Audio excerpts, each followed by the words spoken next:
Elsősorban fundamentálisan azért kéne betiltani a reklámot, mert a reklám meghekkeli a kapitalizmust, ellehetetleníti a szabad versenyt.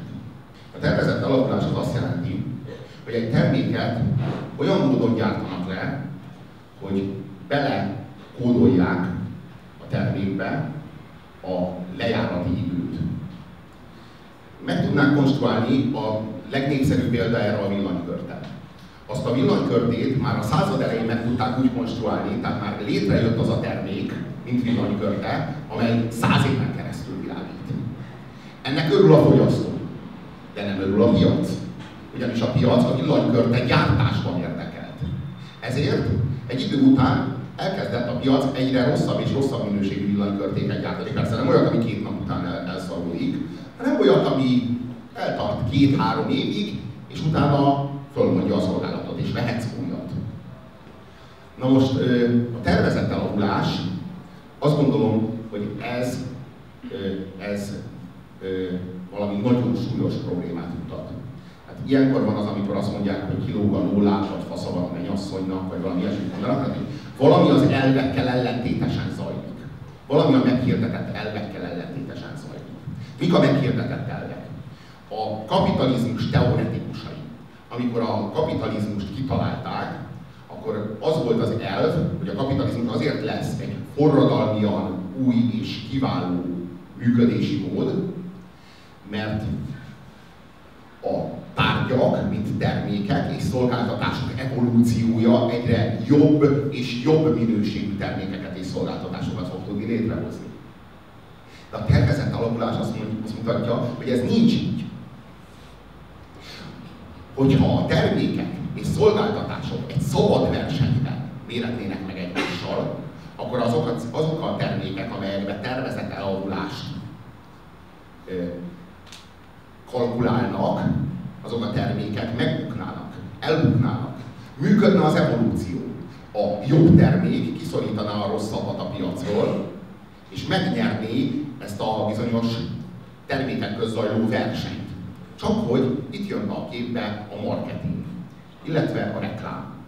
A reklám nem engedi, hogy ezek a termékek a maguk minőségével, a szolgáltatásuk, a maguk minőségével versenyezzenek egymással, hanem behoz a képbe egy propagandát. Egy propaganda, egy hazugság betolakszik a fogyasztó és a termék közé. Valami nagyon elszaródott útközben. Csináljuk ezt a kapitalizmust, miközben a reklám az a kapitalizmusnak az alapját, a szabad versenyt hekkeli meg, és teszi gyakorlatilag semmissé.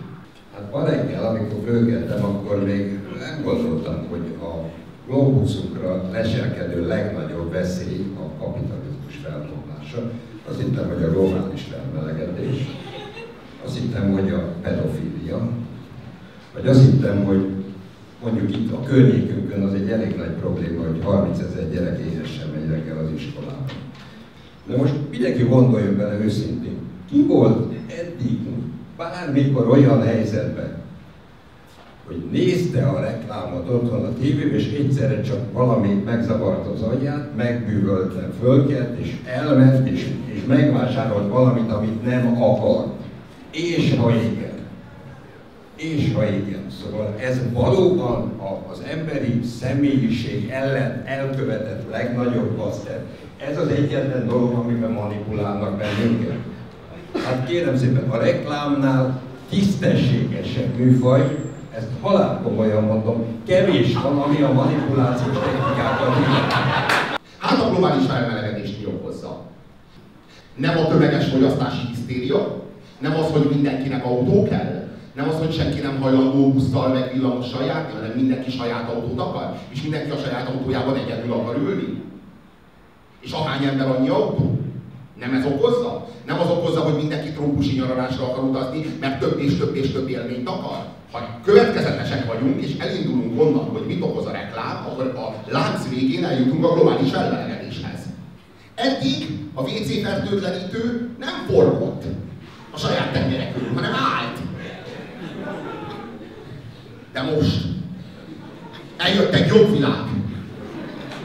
amikor végre forog. Igaz, hogy egy olyan problémát oldunk meg a forgó WC illatosítóval, amit a stabil WC illatosító már egyszer megoldott. Igaz, hogy egy olyan problémát oldottunk meg a stabil WC illatosítóval, amit a vízöblítéses WC már megoldott egyszer. De nem. Félünk. Támadnak a baktériumok. Ott vannak a perem alatt. Mérgezik a gyermekeinket, akik meg fognak halni, hogyha nem forog. Szorongunk, mert nem forog, és ha nem forog, akkor csak egyféle módon WC illatosít, és nem az a forgómozgás WC illatosítás. Szeretnék föltenni egy kérdést. Emelje föl a kezét az, itt ebben a teremben, aki komolyan azt gondolja, hogy a forgó WC illatosítótól jobb minőségű lett az életünk. Arról beszélsz, hogy mi lenne, hogyha nem lennének reklámok. Letesztelnénk a termékeket? Tesztelnünk kéne mindegyiket? Igen! Tudatosnak kéne lennünk a fogyasztás során. Nem ráhagyatkozni a tévében meg a plakátokon látott propagandára, céges propagandára. Igen, ez lenne, ez történne, le kéne tesztelnünk, igen. Egyenként kéne kiválasztanunk egyik héten ezt a fogkrémet, amikor elfogy a másikat, azután a harmadikat, és meg kéne vonnunk az árérték arányt. El kéne döntenünk, hogy ez jobb, mint az, de nem annyival jobb, amennyivel drágább. És meg kéne találnunk az optimumot az ár és az érték között. Tudatos vásárlókká válnánk. De arról beszélsz, hogy amikor vásárlunk, amikor fogyasztunk, akkor mi azt tudatosan csináljuk. Hát persze. Az az élményünk, hogy tudatosak vagyunk. Ott állunk a polcnál. Szupermarket. Akarunk fogkrémet venni. Fogkrémet. Vagy egyszerű helyzet, elfogyott otthon. És van 32 féle fogkrém. És akkor szorongunk. Tudod, miért szorongunk? Mert nem akarunk rosszul dönteni, mert kiadunk mindjárt 500 vagy 700 forintot, és attól félünk, hogy kicsalják a pénzünket, és szarfogkrémet veszünk, és nem akarjuk, hogy átbasszanak minket. Nem akarjuk, hogy elvegyék a pénzünket, és valami szart adjanak helyette. És ezért egyszerűen belekapaszkodunk abba a fogkrémbe, amelyik ismerős valahonnan. Na honnan ismerős? Hát persze, hogy a reklámból. Tudjátok, mi a hétfő? Jó lenne gyakorolni időnként, de azért mondok egyet-kettőt belőle. Kevésség, ujjasság, irigység. A 7-ből 4 az a fogyasztással kapcsolatos. Az eredendő bűn az a paradicsomba volt, amikor Éva azt a bizonyos almát magáévá tette, hogy most az alma, ez egy fogyasztási cikk, vagy a tudás fogyasztása, az egy másik történet.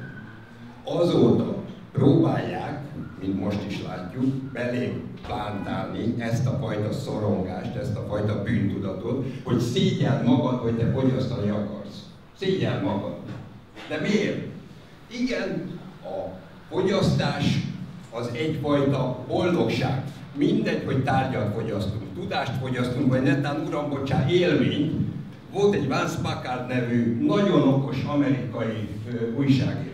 Ő azt mondta, hogy a reklám szakember feladata nem az, hogy árut adjon el, hanem az, hogy felmentsen ez alól a bűntudat alól, amit állandóan érzel azért, mert fogyasztasz. Adjatok nekem egy fél percet, hadd mutassak egy reklámot a vitatársamnak, meg nektek is, ami nem olyan régen született, most a Super Globo-on lett bemutatva. What is technology? What can it do? When I lost my eyesight, I thought that my painting days were over. How far can we go? By using your hands, you can actually control your X-ray. Technology has the power to unite us. Hang on, honey. Hang on. There he is. You see him? I can see him. It inspires us. Technology has taken us places we've only dreamed. Now I can do whatever I want. It gives hope to the hopeless. So your device is on. Can you hear me talking? And it has given voice to the voiceless.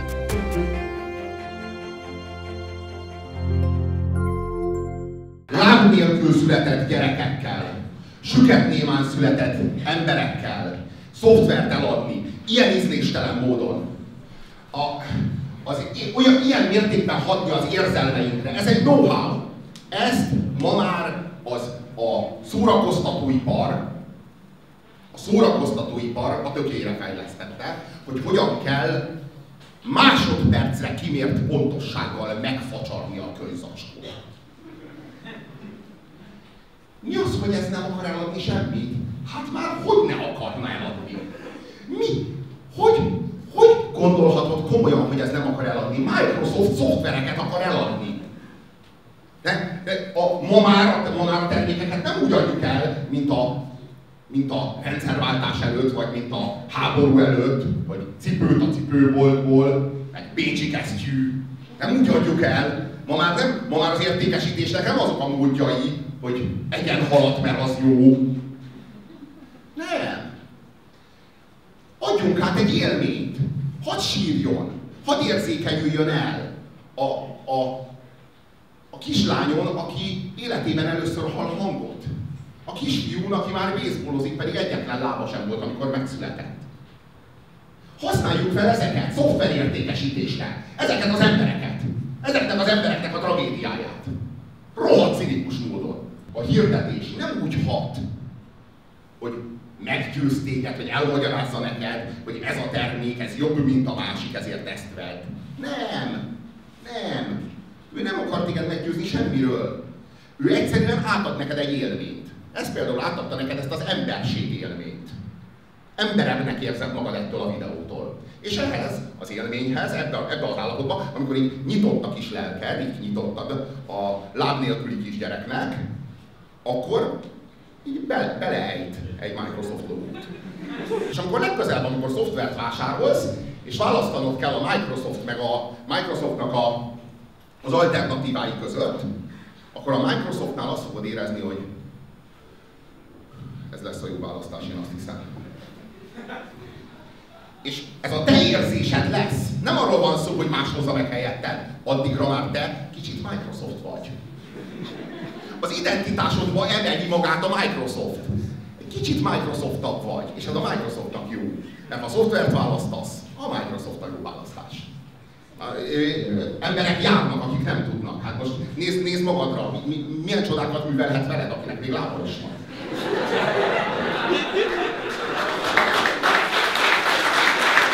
Jó van, mutatok valamit, ez az én övem. Így van, megmutatom, elég alacsony a hordom. De ez övön aluli volt, és hogyha én ugyanúgy övön alulról fogok válaszolni, akkor ez nem vezet jóra.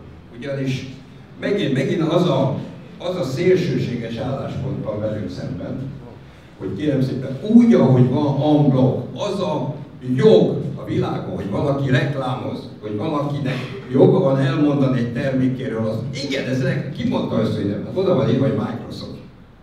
Hát pont azt akartam megmutatni, igen, hogy könyvzacskókkal vagy nem könyvzacskókkal, az a lényeg, hogy egy vállalat, amelyik leveszi, nem ráteszi, leveszi a terhet a társadalomról, mert nem az államnak kell ezeket a feladatokat ellátni, hanem van egy cég, aki azáltal, hogy ügyes volt, berobbant a piacra, és azon belül piacvezető lett. A társadalmi felelősségvállalás keretében levesz egy csomó dolgot a vállunkról. Ez egy jó cselekvény. Nincs joga ezt elmondani, mert szégyeljük magunkat azért, mert mi reklámosok vagyunk. Hát micsoda álláspont ez?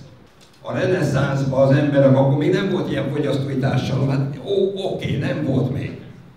De kitették azokat az értékeket, amit ők megtermelt, szép csendéleteket csináltak. Jó volt nekik látni maguk körül azokat a tárgyakat, azokat az értékeket, amit az a társadalom létrehozott. Hát ma nyilván ugye több millió ember jött a fogyasztásnak arra a demokratikus szintjén. Miért kéne azt szégyelni, ha kimegyünk az utcára, és nem ezeket az ócska ilyen fél kiló húst adok a Tesco-ba most 30 forinttal olcsóban, de azért, hogy körülvesznek bennünket a létünknek, a létünket átszövő tárgyaknak, amit mi hoztunk létre, ennek a világa körbevesz. Miért kéne ettől ennyire szégyelni magunkat? Hát olyan nagy bűn az, hogy sokféle hoppasztam. Hát nem ettől fog tényleg a föld fejreállni. Attól fog fejreállni, hogy Ukrajnában balhé van.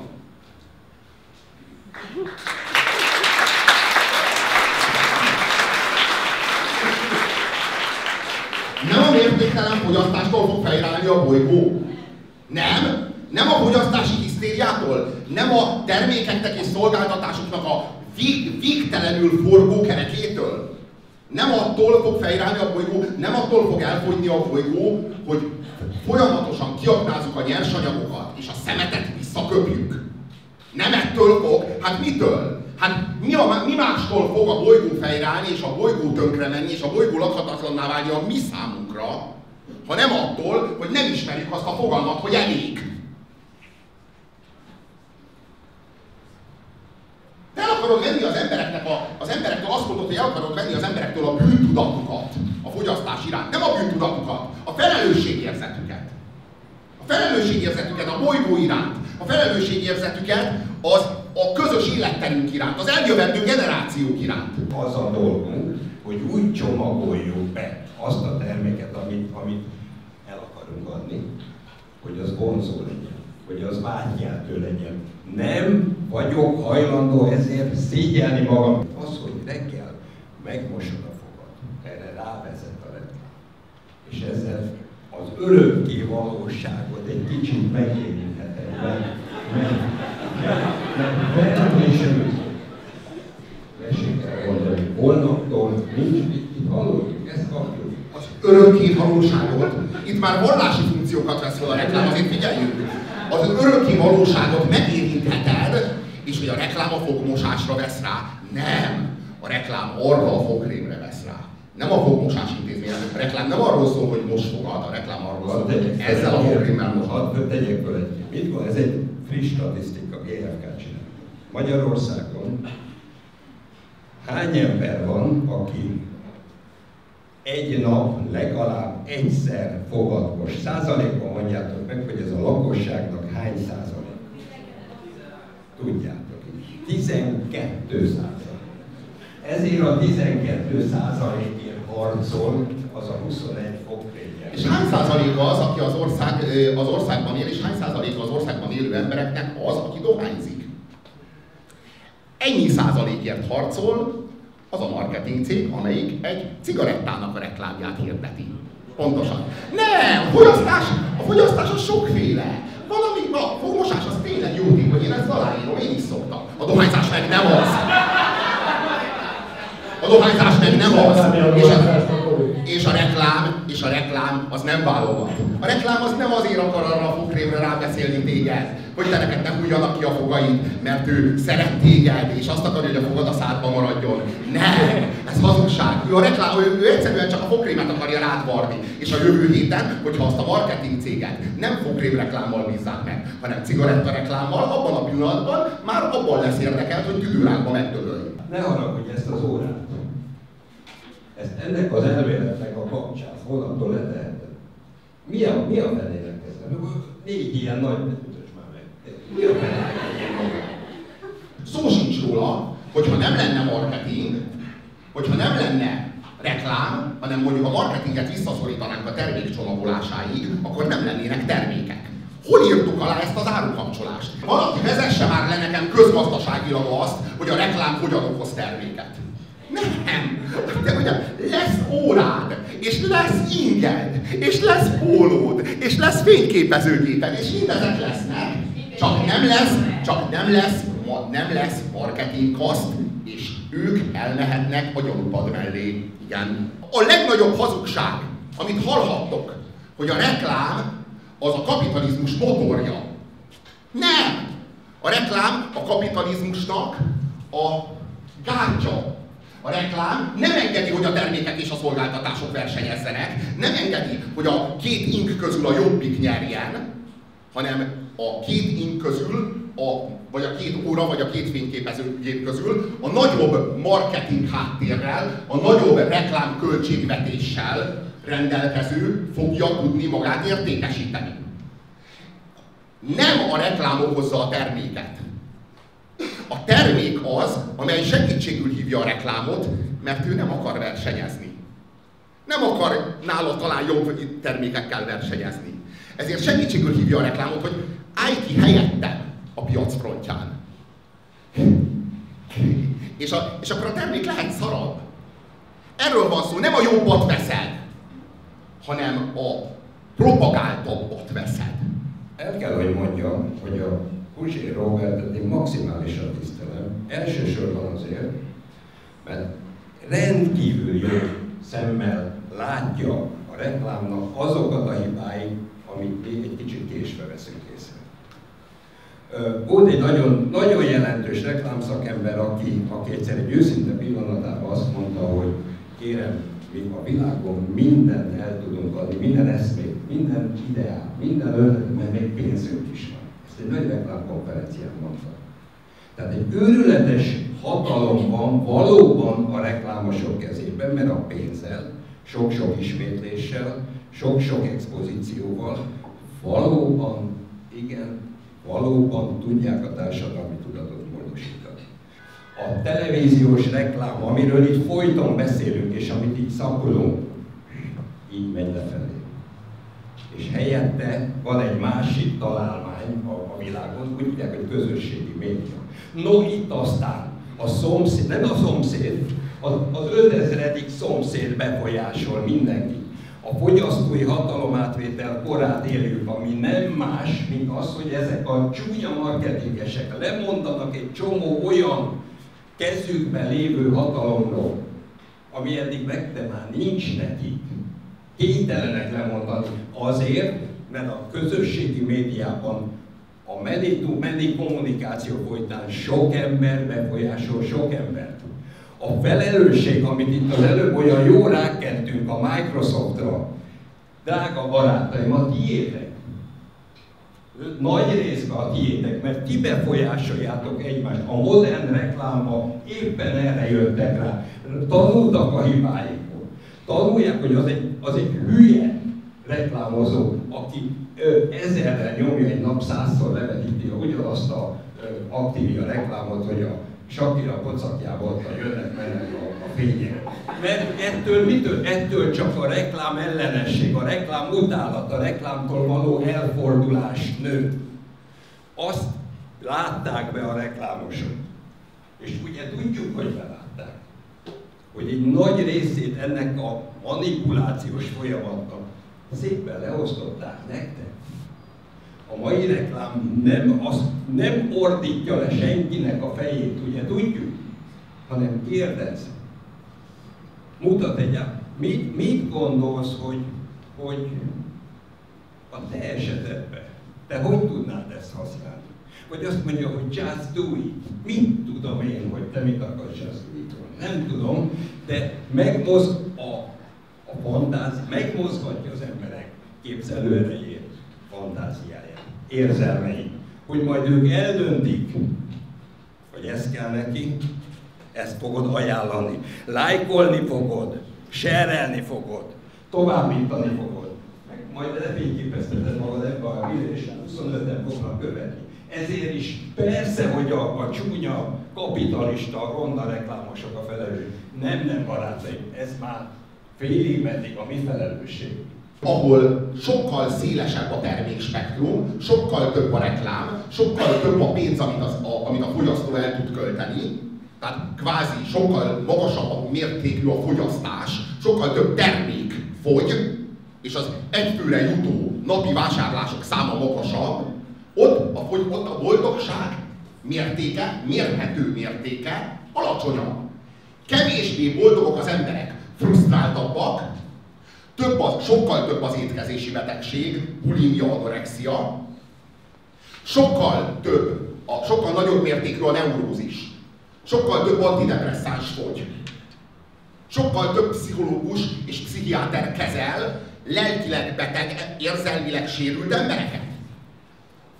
Hát, ma már és ez tudományos tény, tehát ez most nem egy vélemény a részemről, minél nagyobb metropoliszban él valaki, és így minél könnyebben jut hozzá a termékekhez, a fogyasztási cikkekhez, minél több pénze van arra, hogy ezeket vásárolja, minél többet fogyaszt, szociológiai és pszichológiai tények alapján kijelenthető, hogy annál kevésbé boldog.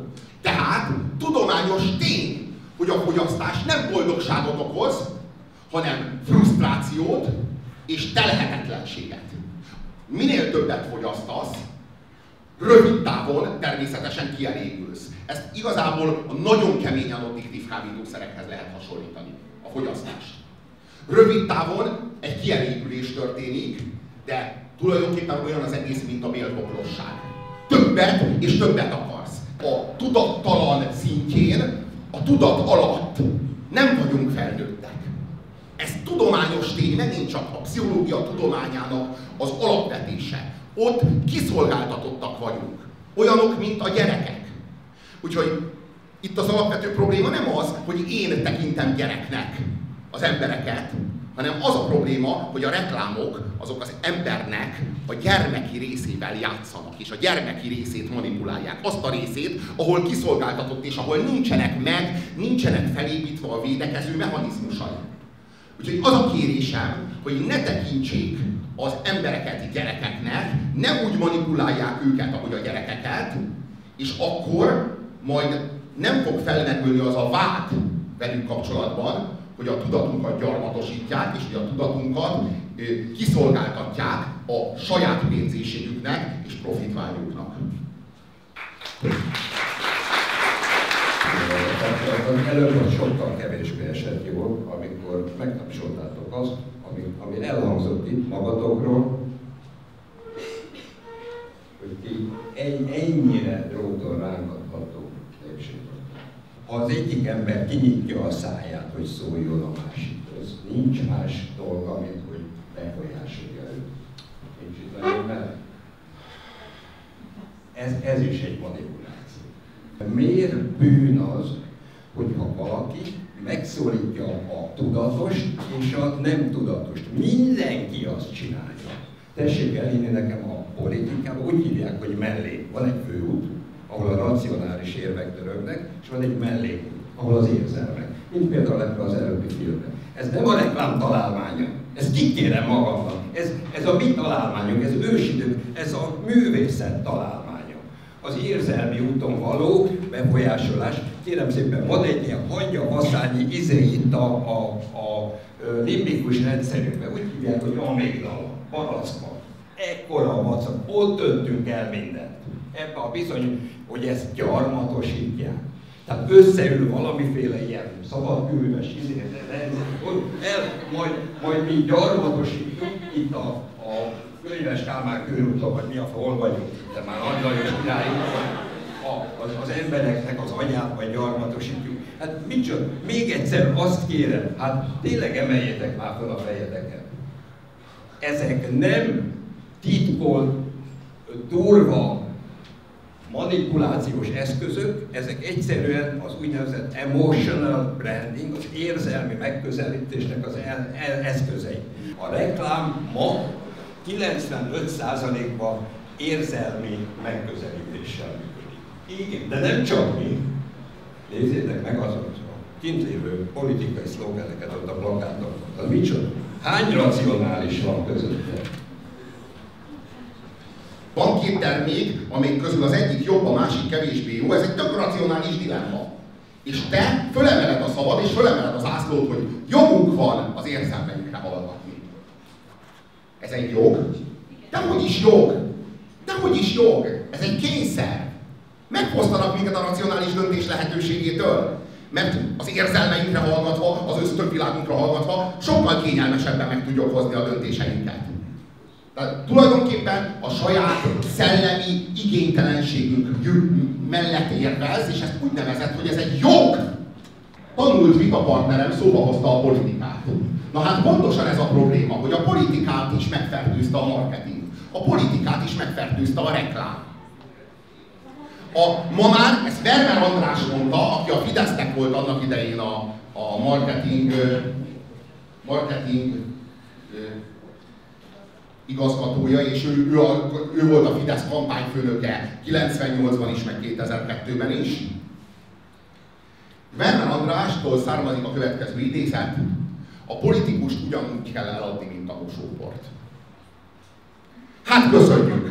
Hát köszönjük! Tényleg, erről szól a demokrácia. Hát ez remekte. Pont erről van szó, tehát, hogy így kell, úgy kéne választanunk politikust, ahogy mosóport. Hát erre mondom azt, hogy ez a média demokráciának az alapvetése. A legsötétebb mondat szerintem, ami a 20. században elhangzott. És ez a demokrácia vége. Ez a demokrácia vége. Amikor nem politikai programok közül választunk, amikor nem politikai közlések közül választunk, amikor nem egy kulcsos és több kulcsos adók közül választunk, mondjuk, hanem mosópor módjára egy szlogent, azt mondja, hogy együtt döntünk, együtt élünk. Mondjuk ez egy szlogen. A másik az meg azt mondja, hogy van más választás, polgári Magyarország. És akkor jön a harmadik, és azt mondja, hogy igen. Ó, igen, igen. És ezek a szlogenek, ezek között zajlik a dilemma. Ez lett a 21. századra a politika. Ezt tette a marketing a politikával. Ide züllesztette. Hát én azt gondolom, hogy a reklám intézménye az nem csak a piacot, a szabad piacot hekkeli meg, hanem a demokrácia intézményét és a népszuverenitást is meghekkeli. Nem szlogenek között szeretnék választani. Nem akarok egy olyan világban élni, ahol azon múlik a választás, hogy a 35 és 45 éves kor közötti középosztálybeli nők azok a jobbról balra fésült frizurát szeretik, ezért az elnökjelöltnek úgy lövik be a séróját, és ezzel nyeri meg a választást. Nem szeretnék egy ilyen világban élni, nem ezt hívom demokráciának. Igenis fogadjuk el, hogy érzelmi alapon hozunk döntéseket. Lehet, hogy itt ti jogot akartok formálni ahhoz, hogy érzelmi alapon hozzatok döntést fogkrémügyben. Jogom van az érzelmeimre hallgatni fogkrémügyben. Miért kéne a jobb fogkrémet vennem? És politikus ügyben is azt gondoljátok, hogy ez egy jog. Jogotok van az érzelmeitekhez. Jogotok van az érzelmeitekhez, és jogotok van kiszolgáltatni az érzelmi világotokat pénzéhes marketing szakembereknek, akik megbízásból cselekszenek. Tehát ők megbízást kaptak, hogy ezt adják el. Ezt a cigarettát, ezt a mosóport, ezt a fogkrémet, ezt a politikust. És ők végrehajtják a megbízást, és ti pedig azt mondjátok, hogy igenis, jogom van ahhoz, hogy szabadon manipulálják a tudatomat. Én jogot formálok ehhez. És ti ezt egy szabadságjognak érzitek? Az az igazság, hogy azt nem lehet felszabadítani, aki nem akar felszabadulni. Ez tipikusan az a szituáció, amikor Morpheus megkérdezi Neótól, hogy itt a piros és itt a kék kapszula. Aki a piros kapszulát akarja választani, azt nem lehet felszabadítani, mert nem akar. De benne akartok maradni a tudat által a reklám által manipulált tudatnak a csapdájával, akkor vegyétek a piros kapszulát, és maradjatok. De senkit nem lehet erőszakkal felszabadítani. Én nem is hozzátok beszélek. Jogotok van érzelmi döntést hozni racionális kérdések ügyében. Hallgassatok az érzelmeitekre egy kulcsos vagy két kulcsos adó kérdésében. Tessék! Jogotok van a piros kapszulához. Benne maradni a Matrixban. Maradjatok csak benne. Bennetek semmi dolgom nincsen. Az igazság, hogy aki menthetetlen, az menthetetlen. Én azokhoz beszélek, akikben van egy csöpnyi felelősségérzet a saját tudatotok iránt. A párválasztástól kezdve minden érzelmi alapon megy. Ez így működik. Na most, milyen mobil szolgáltatónál vagy? Milyen mobil szolgáltató? Miért? Mert végignézted ennek a 3-4 mobil szolgáltatónak a teljes tarifalistáját, hogy az éjszakai tarifa szorozva kettővel a nappali, meg a mínusz beszélgetések lefedettségének szorzata az milyen? Egy nagy túrós. érzelmét, amelyik szimpatikusabb. Jelentem, a mai kor már rég nem arról szól, amiről itt mi hónap óta vitatkozunk, hogy a fogyasztó, mi dolgunk lenne azt végig méricskélni azon a millió terméken, amivel találkozunk. A mobiltól, a komputerekig, a fogmasztától, hogy akkor egy ilyen kis minőségkutató intézettel, egy laboratóriummal rákáljuk, hogy majd melyik velem. Azt választjuk, amelyiket lájkoljuk, amiket szeretjük. Az interneten fanok vannak, márka rajongók. Miért? Mert szimpatikus, ez a szeretett márkák világa. Azért választjuk, mert szeretjük. És tessék egyszer megbarátkozni azzal a gondolattal, hogy ezek a termékek, amik őket körülvesznek, hogyha fáj az fejem, akkor algópirit veszek. Hogyha varrógép kell, akkor tudom, hogy az ingyen, ezek mind nem csak racionális kötődések, ezek érzelmi kapcsolatok. És tessék tudomásul venni, hogy a márka az olyan, mintha egy ember lenne. Abban 100 éveket dolgoznak sokszor, hogy felépítsék, hogy aztán itt utána bele döngöljék őket a sárba, az mert biztos rossz, mert te nem vagy elég, mert tudom, hogy miért nem szabadítod föl a tudatot, hát az inger az gyarmatosít téged. Hát miért? Hát van olyan, aki igen, de hát miért nem döntödök szabadon? Hát vagy oké, miért nem szabad az érzelmeinkre hallgatni? Ne választhatok partnert sem. Vigyétek el nekem, ez a módszer, ez jó lesz.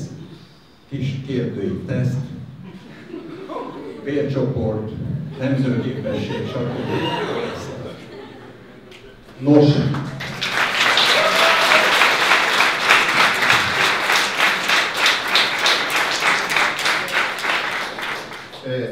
nyilvánvaló, hogy sok szempontja van azért van annak, amikor választunk. De biztos, hogy jó az, ha csak érzelmi alapon választunk. Van egy olyan dal, hogy ha megversz is imádlak én, te drága jó apacslegény. Mit érzünk az apacsleány iránt, hogy jó döntést hozott? Ő az érzelmeire hallgat. Ha nem tudom, nem fáj, hogy mást is csókoltál. Biztos, hogy mindig jó, ha csak az érzelmeinkre hallgatunk. A rációt ki is kell szállni. Érzelmi, az ember egy érzelmi lény. Kérek még egy pofont. Mert szeretlek. És te szeress úgy, ahogy neked jó. Mert én szeretlek téged, üss egy kicsit még. Mert csak az érzelmek, vagy szabad beemelni racionális szempontokat. Nagyon szeretem, de mivel hogy minden nap rendszeresen megver, hozok egy racionális döntést és adom a vállópert. Szabad az eszünkre hallgatni? Én pedig azt mondom, hogy ha Sas Istvánnak joga van kihívni minket, hogy hallgassunk, merjünk az érzelmeinkre hallgatni, akkor én pedig azt mondom, hogy egy racionális kérdésben, mert az, hogy melyik fogpasztát vásárol, az egy racionális kérdés. Nem partnert választunk magamnak egy életre. Ott már azért szabadjon már az eszünkre hallgatni. Akkor, amikor telefonszolgáltatókat választok. Sas István amellett érvel, hogy hagyd a faszba a percdíjat. Kit érdekel? Válasz egy színvilágot!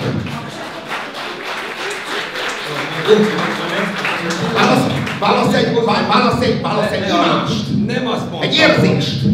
Nem azt mondtam, hogy hajlak rajzva. Azt mondtam, hogy tök egyformák. Kérem szépen, a posztmodern világban minden középkategóriás autó tök egyformák. Nem fogsz tudni választani. Próbálgathatod. Mindegyikben van elektromos ablakemelő, meg ABS-fék, meg mit tudom. Nem azt mondom, hogy hagyd a fenébe. De nem fogod tudni eldönteni, mert tök egyformák. De akkor miben segíted az embereket, ha tök egyformák a termékek?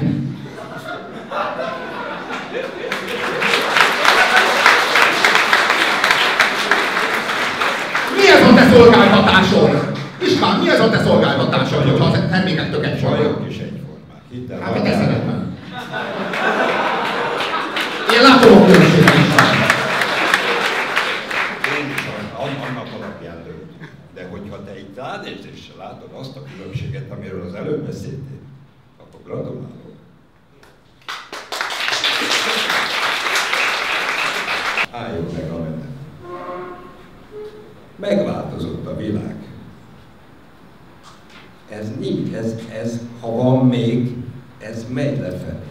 Az új marketingnek a lényege az, hogy az interneten olyan eszközök hullottak az öletekre, kommentelhettek, lájkolhattok, visszapopázhattok, visszaszólhattok, kifigurázhattok.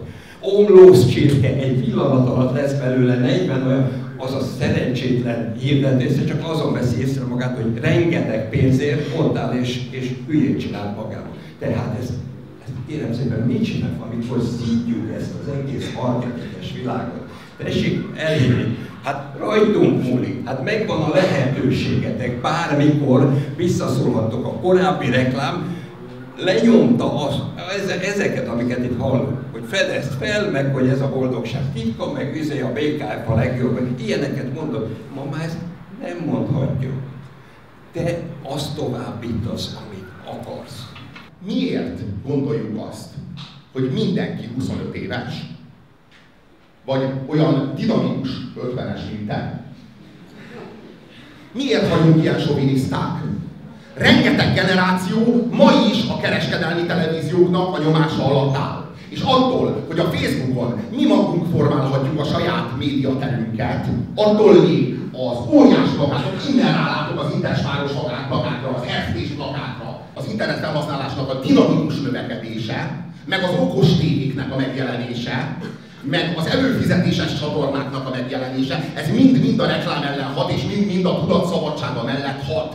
Ezeket én üdvözlöm, és azt gondolom, hogy a jövőben ezek ki fogják szorítani a kereskedelmi televíziózást, meg a filmeket megszakító reklámblogokat. Halleluja! Igen! Ez egy jó folyamat, és jó irányba halad ez a folyamat. Igen, valóban. Egyre kevesebb munkátok lesz. Igen. De nem mondjuk már azt, hogy 5 év alatt ez a folyamat lezajlott, és a probléma megoldódott. 5 éve még Puzsé Robertnek igaza lett volna, de ma, gyerekek, vége van. Nincs vége. Nincs vége, és még nagyon sokat kell harcolnunk addig, hogy vége lesz. De harcolunk és folytatjuk. A reklám nem meggyőzni akar. A reklám egy mémet ültet el benned, és a mém, amikor a polc előtt állsz, és válogatsz és szorongsz, akkor aktiválódik, és a benned lévő kicsi mém, Colgate mém, az meglátja a másik Colgate mémet, és tudjátok, ismeritek a memória játékot, amikor a párokat keresitek. Örülünk, amikor megvannak a párok, ugye? Na, ez történik a polc előtt. Itt van benne a kicsi Colgate, ott van kint a nagy Colgate.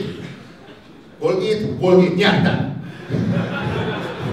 A tudattalanodba applikálják a logójukat, majd ő dönt, majd ő párosodik a polcok előtt állva. Így működik ez a mechanizmus. És akkor leszel felnőtt, ha felnősz ahhoz, hogy mennyire gyerek vagy.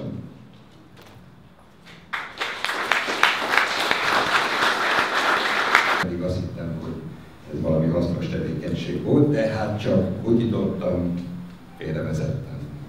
De azért annak örülök, hogy megértem egy olyan kort, amiben benne vagyunk, hogy mostantól én ezt már egy kicsit átpasszolnám a mi oldalunkról. Lehet kárőrvedni arra, hogy kevesebb lesz a munkánk. Tudjuk, az előbb mondtam, tudjuk, hogy kevesebb lesz a munkánk. Van egy szlógen, amit a Reklámvilágszövetség elnöke az utolsó konferencián így indított a konferenciát, hogy customers don't want ads anymore. Az emberek nem akarnak reklámot. Igen, nem akar. Bár mit akarnak? Conversation, párbeszéd. És igenis vállalom, hogy 5 év alatt nagyon sokat fejlődött ez a világ. Az elkövetkezendő kor egyfajta párbeszédről fog szólni, ahol nem akarnak ezek a márkák minden áron mindenkit meggyőzni, agyon fényezni magukat, hanem megpróbálnak legalább egy értelmes párbeszédet folytatni. És azt szeretném, hogyha szerintem egyébként nagyon érdekes és magas szintű vita, nem menjen ilyen görcsösen. Amit én válaszoltam a Robinak annak idején, ugye akkor minden újság azt emelte ki, hogy lazíts Robi, ezt adták címnek neki. Én úgy azt szeretném, hogy hát egy kicsit lazítsunk már, jó Isten neki. Hát szóval tényleg nem ez a világ jó, majd hozzájárulunk, oké. Hozzájárulunk a glóbuszunknak a pusztulásba, a pörgéséhez, rendben van. A reklám ellenesség, a reklám kerülésnek a 3 legfőbb oka. Az első, kezdjük a harmadiknál. A A harmadik az, hogy úgy érezzük, hogy manipulálnak, becsapnak, hazudnak, stb. Ez a harmadik ok. A második ok az, hogy blődek, idióták, értéktelenek, stb. És mi az első? Sok van belőlük. Egyedértek. Ezt mindenféle törvény próbálja korlátokba szedni, sőt, még arra is ügyelnek, hogy az ilyen bújtatott termékelhelyezés, ilyesmi, legalább meglegyen a határideje, de még egyszer mondom, ki veszi észre a műsor folyamban, hogy eredmény? A reklám, tessék, ez nagyon tisztességes és őszinte hozzájárulásnak venni. Mi szólunk, reklámból következik, kimehetsz pisilni, átkapcsolhatsz a másik csatornára, ott is az megy, mindegy. Ezt jó kitalálják, hogy ne tudj el, ez mindig az. De kérem szépen, nyugodtan. Nem kell nézni. Hát ki adta azt törvénybe, hogy ezt muszáj nézni? Tessék nem nézni, ha annyira nem tetszik. 1, 2, ha nézed. Na most akkor még egy poén, ha engedjetek meg. Most utána, ha eljössz, megmutatom a bélyeggyűjteményem. Hogy röhögnek? Ez nekem fáj egy kicsit, hogy még ki is nevetnek, mert tudják, hogy nem hogy egy más kódrendszerbe veszek.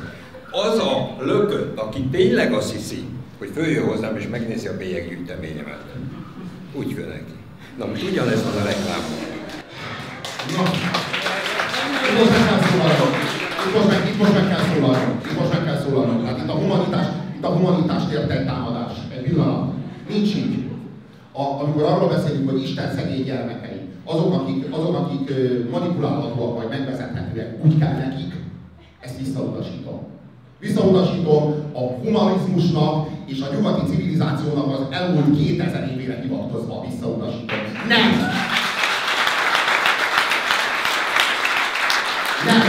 Nem kell neki. A köztünk, a szegényebbek, a butábbak, a nyomorultabbak, azok gyámolításra szorulnak és nem kiszolgáltatásra.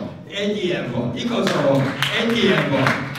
18 éven nem csak egy ilyen van. Úgy érzed, hogy igen, kell valaki, aki súgjon a humanizmus nevében, hogy ez vigyázz, nem a bélyeggyűjteményed akarja megnézni.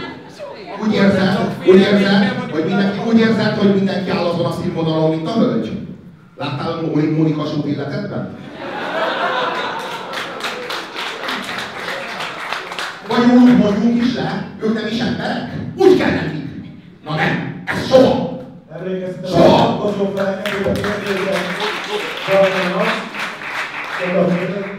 Itt mindenki az az érzése, hogy mindenki a saját lustasága mellett demonstrál. Jogom van a lustaságomhoz, jogom van az öntudatlanságomhoz. Én ezt nem tudom egyszerűen elfogadni, nem is tudom megérteni. Igenis, fel kell nőnöd ahhoz a felelősségedhez, ami a fogyasztásoddal jár. Felelős vagy nem csak a saját tudatodért, de a bolygóért is. És ennek megfelelően kell döntéseket hozni. És ez meg fog történni. Meg fog történni. Lehet, hogy nem a mi életünkben. Lehet, hogy majd az unokáddal. Azt hazudják nekünk, hogy a folyamat miértünk van. Hogy azért, hogy mi boldogabbak legyünk. De a szociológia és a pszichológia, mint azt már mondtam, bebizonyította, hogy ez nem így működik, nem leszünk boldogabbak. Akkor hát mi a célja ennek a folyamatnak? Megmondjam, hogy mi? A piac. A piac, a tőzsde elszabadult. Ő akar lenni, ő akar burjánzani.